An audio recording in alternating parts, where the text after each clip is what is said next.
Next, I want to talk about dyslexia and the future. Many teachers have students and many parents, but the parents find out in the future.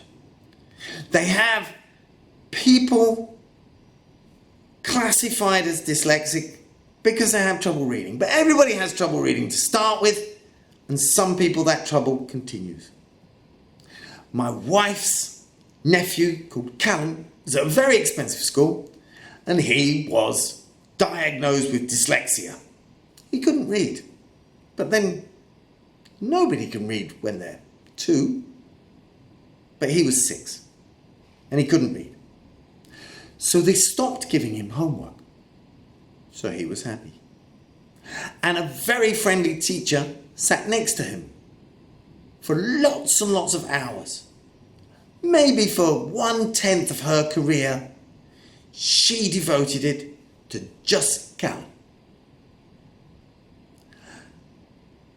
And Callum wasn't encouraged to change this situation. Life was easy. He didn't get homework.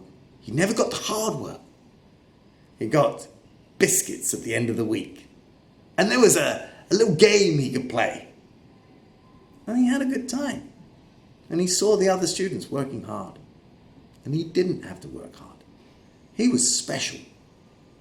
Everybody said SEN, special educational needs, dyslexia. And so he was encouraged to stay like this until he was 16. He still couldn't read. In a very expensive school in Hong Kong, he had learned very little, apart from how to keep being special. But now he can't read. And then 3 years later, he can read. I asked him how, and he said Call of Duty. He wanted to play this game and other games. And in order to play with his friends, he had to be able to read what was on the screen. For the first time in his life, he had an incentive to read.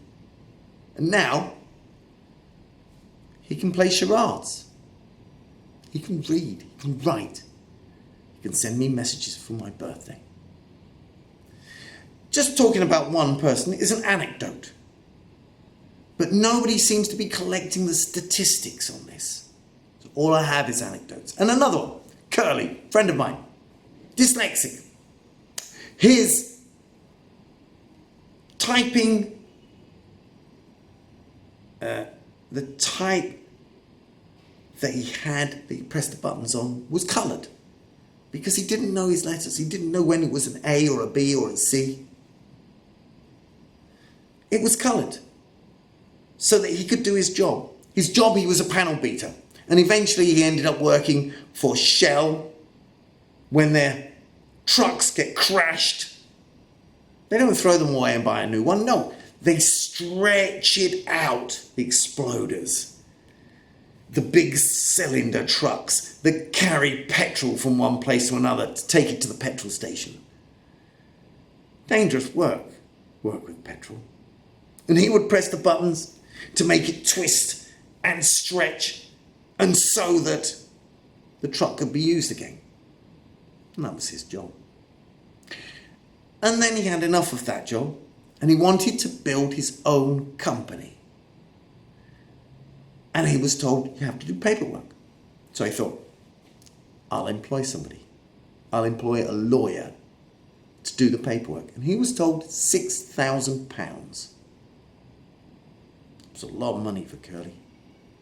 So he decided to read. 6 months later, with that incentive, he could read. 2 people I've known in my life with dyslexia.